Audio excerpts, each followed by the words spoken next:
성경 말씀 읽겠습니다. 신명기 5장 1절 말씀입니다. 신명기 5장 1절 말씀입니다.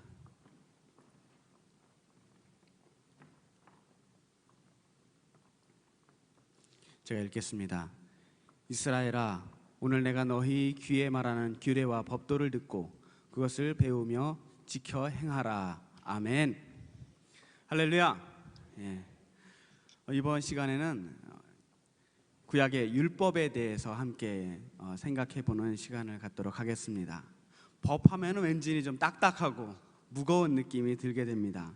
법은 우리를 구속하는 것 같고 강제력이 있어서 그 법을 지키는 것이 무척이나 힘들고 귀찮게 느껴질 때가 많습니다. 하지만 사람이 법을 만드는 데는 이유가 있지 않겠습니까? 그 법이 우리 삶에 뭔가 도움이 되기 때문에 만들었던 것입니다. 만약에 법이 없다면 어떻게 되겠습니까? 그야말로 무법천지가 되는 겁니다. 힘이 있는 사람이 마음대로 하는 세상이 되는 거죠. 힘센 사람이 자기 뜻대로 해도 누구 하나 그것을 막을 방법이 없습니다. 그래서 법은 원래 강자가 약자를 착취하고 억압하지 못하도록 하기 위해서 만든 것이 바로 법입니다. 그래서 법을 집행하는 사람들은 모든 권력의 지배를 벗어나서 모든 힘의 논리를 넘어서서 독립성을 가지고 공평하게 재판할 수 있어야 합니다. 그리고 힘 있는 자나 힘 없는 자를 가리지 않고 공정하게 잘잘못을 가리고 정의를 바로 세우는 것이 바로 법의 역할입니다. 이것이 잘못돼서 법을 다스리는 사람들이 힘 있는 자의 눈치를 보게 되거나 혹은 힘 있는 사람의 손을 들어주게 되면 오히려 법이 약한 사람들을 옥죄는 지배의 도구가 되는 것입니다. 분명하게 우리가 알고 넘어가야 할 것은 법은 원래 약자를 위해 만들어졌다라는 사실입니다. 성경에서도 마찬가지입니다. 오늘 우리가 읽은 본문에 나오는 이 규례와 법도라고 하는 이 말은 성경의 율법서에 나오는 창세기, 출애굽기, 레위기, 신명기, 창세기, 출애굽기, 레위기, 민수기, 신명기, 이 모세오경을 통해 등장하는 하나님께서 우리에게 지켜 행하라고 말씀하시면서 주신 여러 가지 율법을 이야기하고 있습니다. 이스라엘 백성이 광야를 지나가고 있을 때 하나님께서 모세를 따로 불러서 이스라엘 백성들이 지켜야 할 규칙들을 주셨습니다. 맨 처음에 10가지의 규칙을 주셨습니다. 그것을 우리는 십계명이라고 합니다. 거기서 그친 것이 아니라 그 후에도 하나님께서는 모세에게 아주 친절하게 자세하게 여러 가지 많은 법들을 세워주셨습니다. 400년 동안 이스라엘 백성들이 애굽 땅에서 살면서 그들을 지배했던 법은 애굽의 법이었습니다. 애굽 왕 파라오의 법이 바로 그들의 법이었습니다.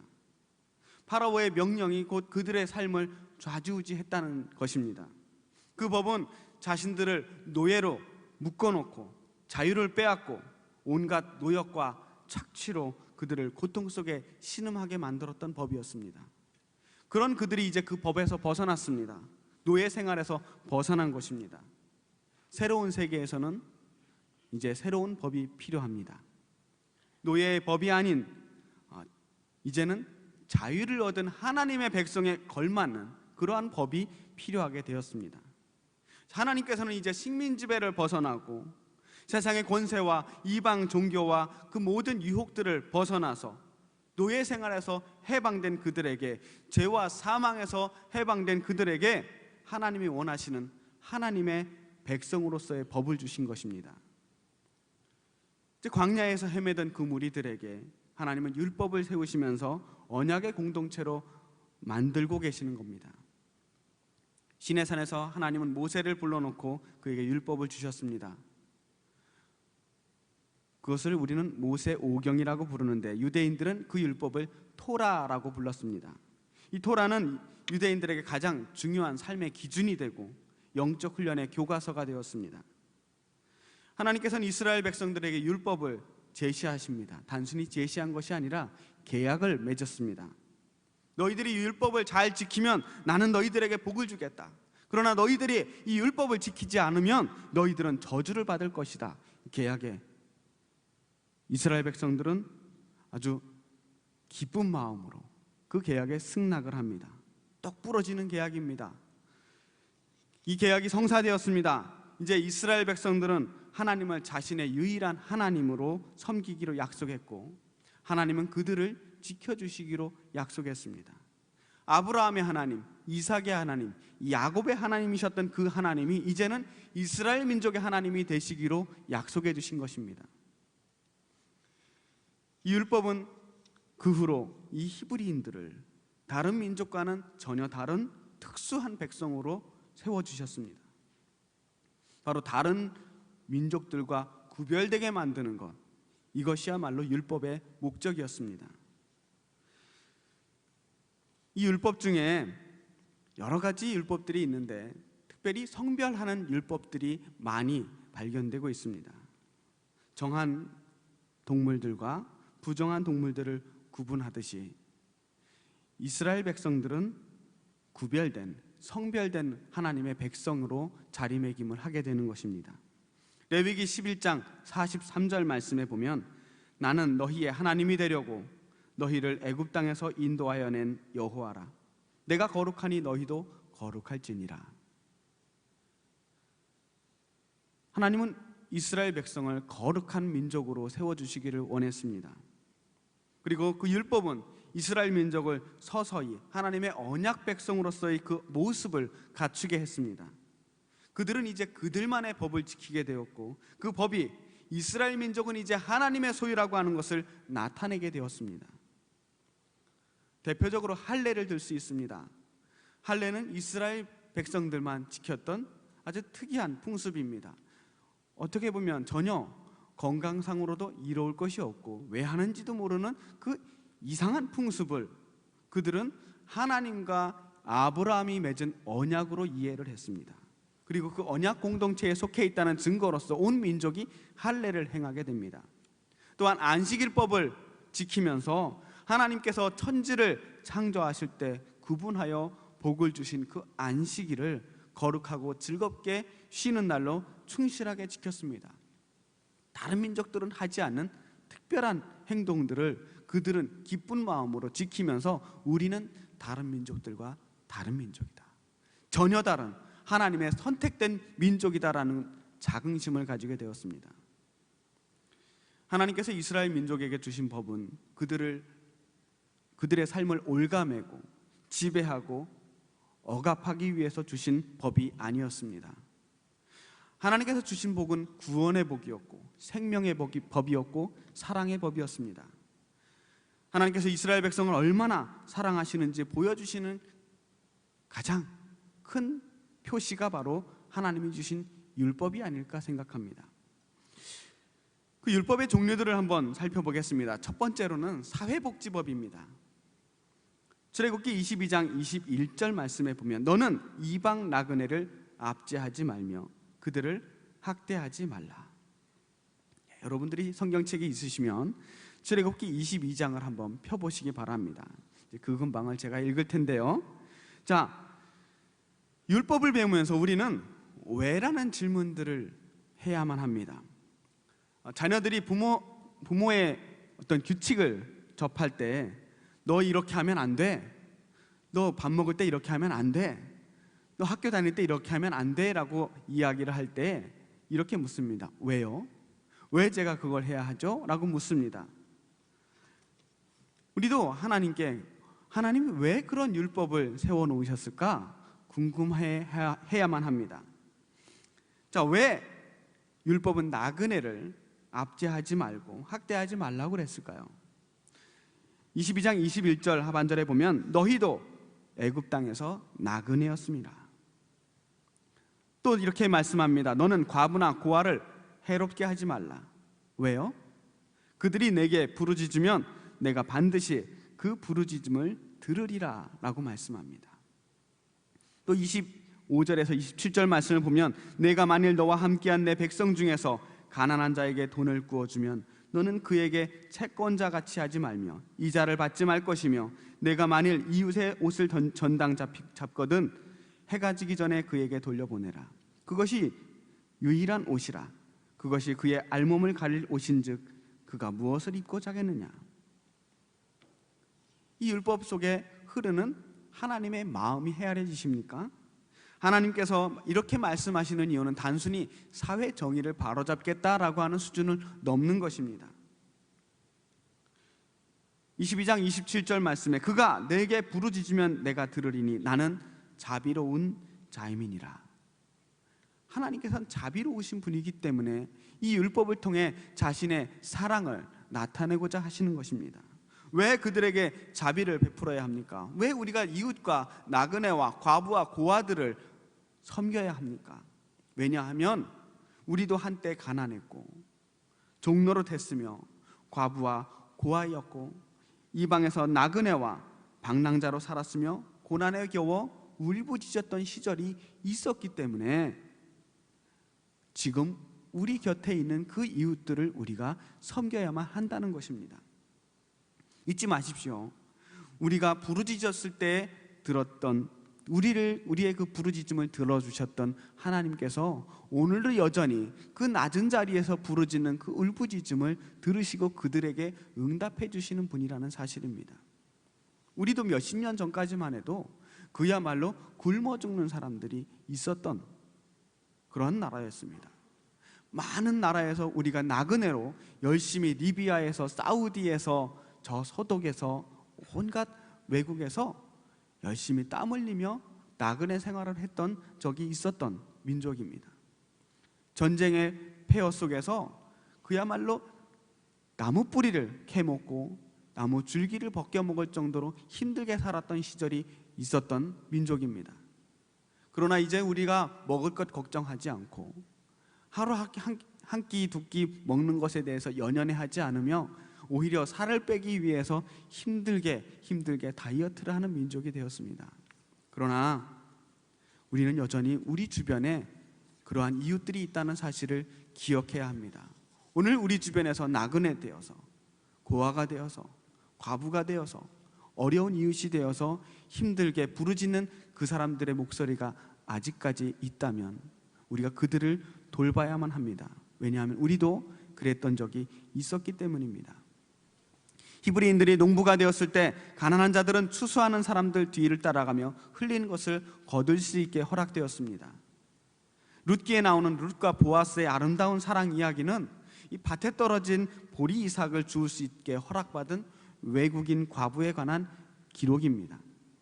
추수 후에 남은 무화과와 올리브는 모두 과부와 고아들을 위한 것이었습니다.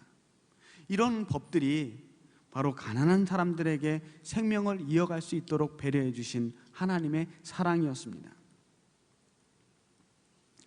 모두가 살기 힘들었던 시대에, 문명이 제대로 발달하지도 않았던 그 시대에 이런 자비의 정신이 율법 속에 보장되어 있다는 사실이 놀랍지 않습니까? 하나님께서는 이런 율법을 통해 하나님의 사랑을, 하나님의 우리 인간들을 사랑하는 마음들을 보여주고 계시는 것입니다. 두 번째는 음식에 관한 법입니다. 레위기 11장에 보면 여러 가지 음식에 대한 율법들이 나옵니다. 크게 육지에 사는 짐승, 또 물고기, 새, 곤충, 기타 음식에 관한 것들이 나열되어 있는데요, 정결한 음식과 부정한 음식으로 구분할 수 있습니다. 특별히 짐승의 새끼는 그 어미의 젖으로 삼는 것이 철저하게 금지되었습니다. 지금도 유대인 식당에서는, 율법을 지키는 유대인 식당에서는 고기와 우유 제품을 한 냄비에 넣고 요리하지 않고 같은 접시에 담지도 않는다고 합니다. 피를 마시는 것도 금지되었습니다. 근데 오늘날에도 이스라엘에 가면 고기를 요리할 때 피를 완전히 빼고, 그래도 혹시 모자라서 소금을 뿌려서 30분 이상 놓아두어서 완전히 피를 제거한 다음 그 고기를 먹는다고 합니다. 그리고 고기를 먹을 때 엉덩이 힘줄은 모두 제거하고 먹는다고 합니다. 왜냐하면 야곱의 그 엉덩이를 쳐서 절룩거리게 만든 것을 기억하기 위해서입니다. 이외에도 아주 복잡하게, 아주 자세하게 음식에 대한 규제를 기록해 놓았습니다. 사람들은 왜 하나님께서 이렇게 음식에 관심이 많으셨을까 하고 궁금해합니다. 어떤 사람들은 광야 생활에서 그 많은 사람들이 집단 생활하는데 음식을 제대로 가려 먹지 않으면 다 식중독 걸리고 병 걸릴까 봐 하나님이 건강을 위해서 조치하신 세심한 배려였다고 말합니다.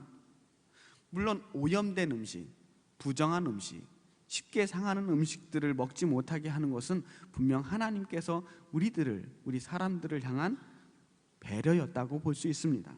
그러나 성경적인 관점에서 보았을 때 이스라엘 백성들의 건강 문제는 2차적인 문제입니다. 그것이 본질적인 문제는 아니라는 겁니다. 음식 정결법의 초점은 건강이 아니라 하나님께 대한 복종입니다. 하나님이 하라고 하시면 내가 그것을 아무리 좋아하더라도 맛있더라도 먹지 않는 것, 순종하는 것, 그것을 원하셨습니다. 다른 민족과는 구별된 하나님의 백성으로서의 정체성을 가지기를 원했습니다. 그래서 이 음식 정결법은 거룩의 율법입니다. 아주 먹는 것이 까다로웠습니다.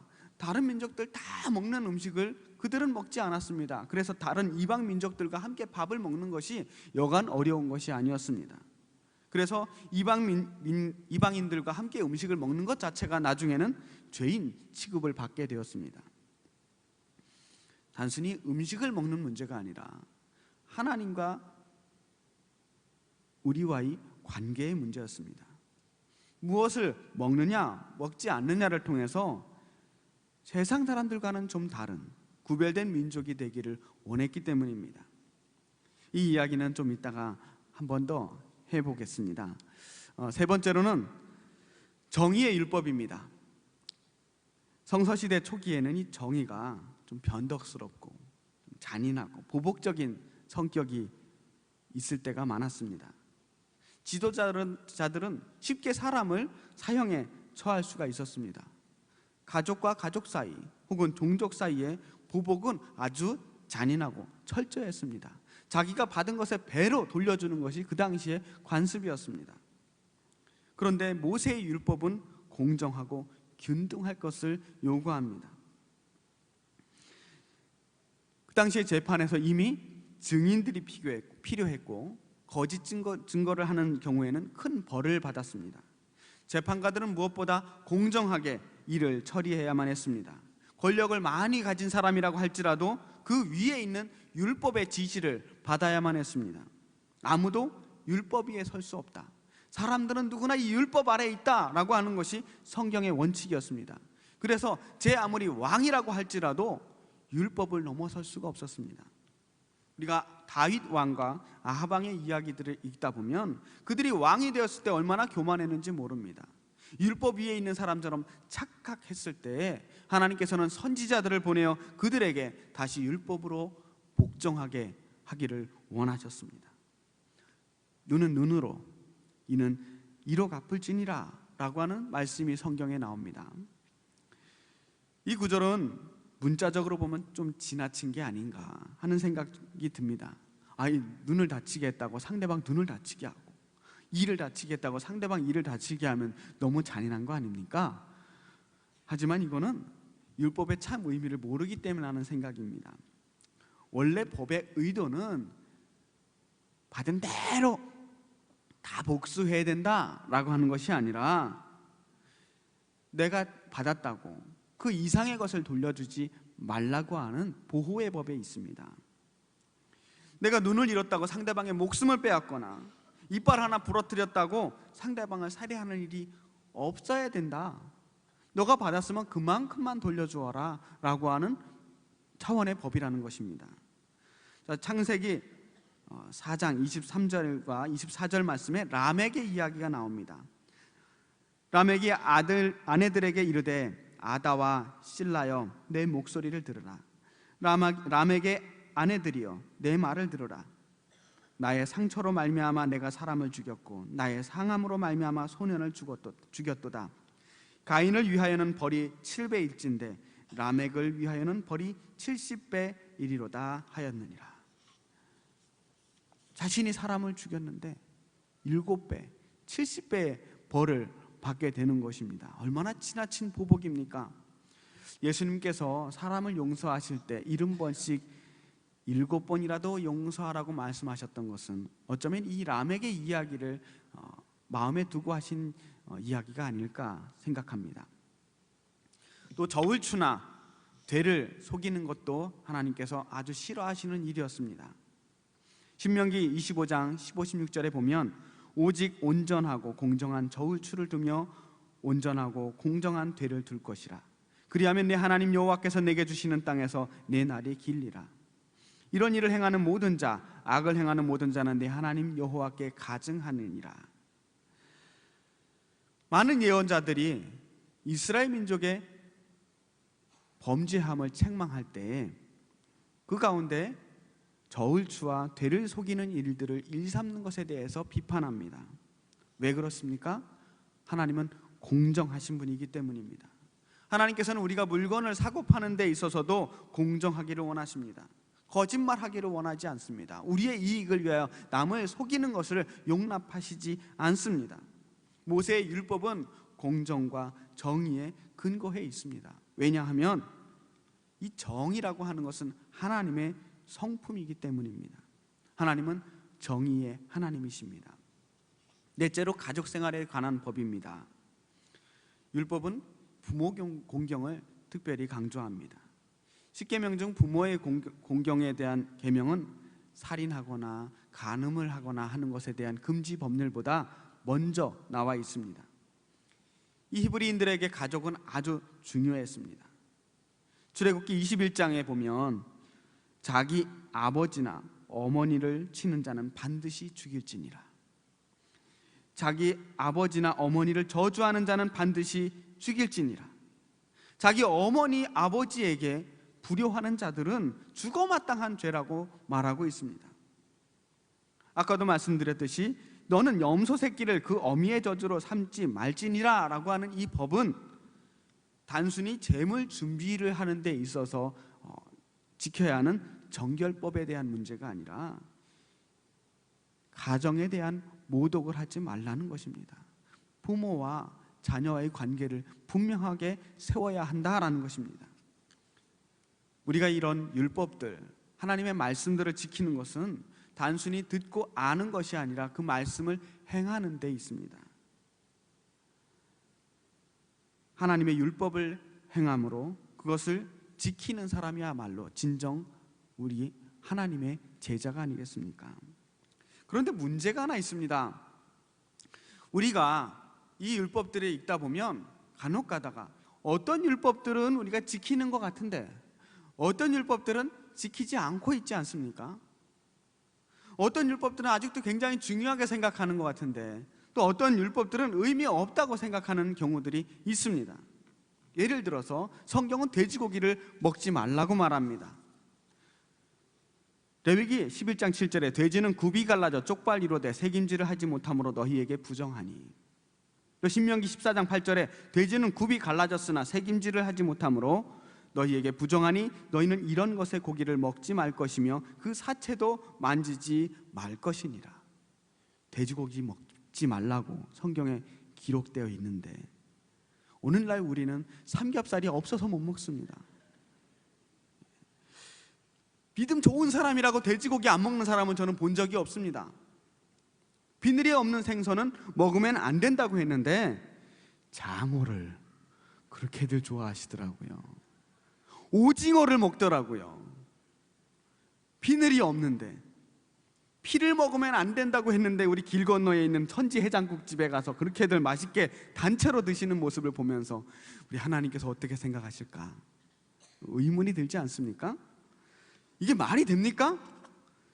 성경은 분명 마태복음 5장 18절 말씀에서 진실로 너희에게 이르노니 천지가 없어지기 전에는 율법의 1.1획도 결코 없어지지 아니하고 다 이루리라 라고 말씀하셨습니다. 그럼 우리가 구약의 이 모든 율법들을 다 지켜야 되는 것 아닙니까?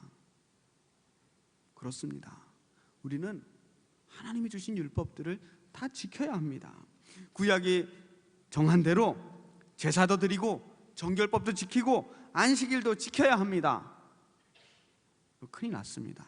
지금까지 우리의 신앙생활이 뭔가 큰 문제가 생긴 겁니다. 그런데 놀라운 일이 일어났습니다. 그 모든 율법을 예수님께서 오셔서 다시 새롭게 해주신 것입니다. 주님께서 이 땅에 오심으로 인해서 그 율법을 폐하신 것이 아니라 그 율법을 완성시켜 주셨다는 것입니다. 예수님께서 이 땅에 오셔서 직접 그 자신이 어린 양이 되어 주셔서 자신을 산 제물로 하나님께 단번에 드림으로써 우리는 더 이상 제사를 지내지 않아도 되게 되었습니다. 그리고 우리의 모든 죄를 용서해 주셨습니다. 이제 우리는 제사를 드리는 것이 아니라 예수님을 믿음으로 그 모든 제사로부터 자유롭게 되었습니다. 할렐루야. 또한 우리의 모든 더러움과 부정함을 주님의 보혈로 깨끗게 하심으로 우리를 정결케 해 주셨습니다. 마태복음 15장 11절에 보면 입으로 들어가는 것이 사람을 더럽게 하는 것이 아니라 입에서 나오는 그것이 사람을 더럽게 하느니라. 입으로 들어가는 것이 사람을 더럽게 하지 않는다고 선언해 주셨습니다. 무엇을 먹든지 그것으로 우리가 더러워지는 것이 아니다. 중요한 것은 우리의 안에서 무엇이 나오느냐가 더 중요한 것이다. 디모데전서 4장 3절에는 식물은 하나님이 지으신 바니 믿는 자들과 진리를 아는 자들이 감사함으로 받을 것이니라. 아멘. 그렇습니다. 예수님께서 그 율법을 폐기하신 것이 아니라 우리를 그 주님의 보혈로 깨끗게 하심으로 모든 정결법으로부터 자유롭게 해주신 것입니다. 예수님은 모든 부정한 것들을 정결케 하심으로 우리를 진정으로 자유함을 주신 것입니다. 우린 더 이상 이제 유월절도 오순절도 초막절도 지키지 않습니다. 그렇듯이 어떤 한 날에 얽매여서 그 날을 지키지 않게 되었습니다. 갈라디아서 4장 10절에서 11절 말씀에 보면 너희가 날과 달과 절기와 해를 삼가 지키니 내가 너희를 위하여 수고한 것이 헛될까 두려워하노라. 하나님께서는 예수님을 통해서 이 땅에 안식일을 성취해 주셨습니다. 우리가 주일을 지키는 것은 안식일을 지키는 것이 아닙니다. 안식일은 금요일 저녁 해 떨어졌을 때부터 토요일 해가 지기 전까지가 원래 안식일입니다. 그런데 우리가 주일을 지키는 것은 이 안식일을 지키는 것이 아니라 주님께서 부활하신 날, 부활하신 제3일 그 주일을 지켜서 부활의 주님과 함께 기뻐하며 우리도 부활의 증인이 되기 위해서 주일을 지키는 겁니다. 주님께서 부활하심으로 우리는 주일마다 죽음을 이기신 주님을 함께 기뻐하며 세상을 이길 수 있는 힘을 얻게 됩니다. 진정한 안식은 그리스도 안에서 부활을 통해서 우리에게 실현되었기 때문에 우리가 주일을 지킨다고 하는 것에는 이미 우리가 안식일을 지키는 의미가 들어 있습니다. 간추려 말한다면 주님께서는 광야에서 이스라엘 민족에게 주셨던 그 모든 율법들을 폐기하신 것이 아니라 이미 그 안에서 모두 성취하셨다라는 사실입니다. 아까 말씀했습니다. 율법을 왜 주셨는가?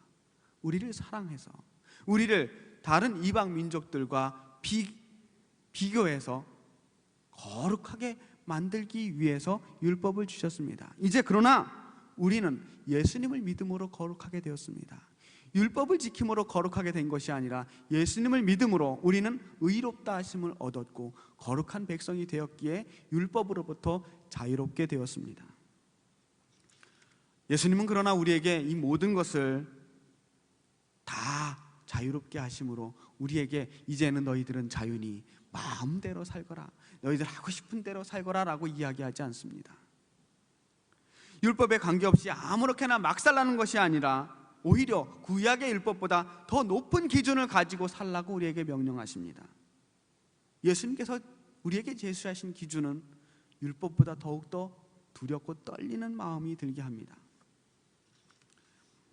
마태복음 5장 21절에서 22절 말씀에 보면 사람에게 말한 바 살인하지 말라, 누구든지 살인하면 심판을 받게 되리라 하였다는 것을 너희가 들었으나 나는 너희에게 이르노니 형제에게 노하는 자마다 심판을 받게 되고 형제를 대하여 라가라 하는 자는 공회에 잡혀가게 되고 미련한 놈이라 하는 자는 지옥불에 들어가게 되리라. 라가라고 하는 거는 바보라는 뜻이에요. 바보, 멍청이. 욕하기만 해도 지옥불에 들어가게 될 정도로, 살인하는 게 문제가 아니라 사람을 미워하는 것만으로도 우리는 죄를 범하게 된다고 더 큰 기준을 우리에게 제시해 줍니다. 5장 27절에서 28절 말씀에는 또 간음하지 말라 하였다는 것을 너희가 들었으나 나는 너희에게 이르노니 음욕을 품고 여자를 보는 자마다 마음에 이미 간음하였느니라. 더 높은 기준, 주님은 우리에게 더 높은 기준을 요구하고 계십니다. 마태복음 5장 20절에 내가 너희에게 이르노니 너희 의의가 서기관과 바리새인보다 더 낫지 못하면 결코 천국에 들어가지 못하리라. 예수님은 우리에게 아주 커다랗고 분명한 대원칙을 제시합니다. 이 모든 것들을 종합해서, 그렇다면 우리가 지켜야 될 율법은 무엇인가? 마태복음 22장 37절에서 40절 말씀입니다. 예수께서 이르시되 내 마음을 다하고 목숨을 다하고 뜻을 다하여 주 너희 하나님을 사랑하라 하셨으니 이것이 크고 첫째 되는 계명이요 둘째도 그와 같으니 내 이웃을 내 자신과 같이 사랑하라 하셨으니 이 두 계명이 온 율법과 선지자의 강령이니라. 하나님을 사랑하고 이웃을 사랑하는 것, 주님이 우리에게 주신 율법의 핵심은 사랑입니다. 율법에는 사랑의 피가 흐르고 있습니다. 구약에서도 그랬고 신약에서도 마찬가지입니다. 하나님께서는 끊임없이 우리에게 사랑을 이야기하고 계십니다. 그리고 그 사랑으로 율법은 완성됩니다. 하나님은 우리를 사랑하셨고 그래서 법을 주셨습니다. 그리고 그 법은 사랑의 법입니다. 우리 누가복음 10장 27절을 함께 읽으면서 말씀을 마치고자 합니다. 함께 읽겠습니다. 내 마음을 다하며 목숨을 다하며 힘을 다하며 뜻을 다하여 주 너의 하나님을 사랑하고 또한 내 이웃을 내 자신같이 사랑하라. 이것이 우리에게 주신 하나님의 법입니다. 율법을, 하나님이 주신 그 율법을 우리 마음 안에서 사랑으로 끝까지 지키며 주님께 칭찬받는 저와 여러분이 되길 축복합니다. 함께 기도하겠습니다. 하나님, 우리를 사랑하셔서 우리에게 사랑의 법을 주시고 하나님을 사랑하라고 또 이웃들을 사랑하라고 우리에게 큰 율법을 내려주시니 감사합니다. 주님 말씀대로 살게 하여 주시옵소서. 그 법을 지켜 살며 하나님께 칭찬받는 그리스도인들이 되게 하여 주시옵소서. 세상을 이길 믿음을 주시고 세상 가운데 구별되어 거룩하다 칭찬받는 그리스도의 백성이 되게 하여 주시옵소서. 살아계신 예수님 이름으로 간절히 기도했습니다. 아멘.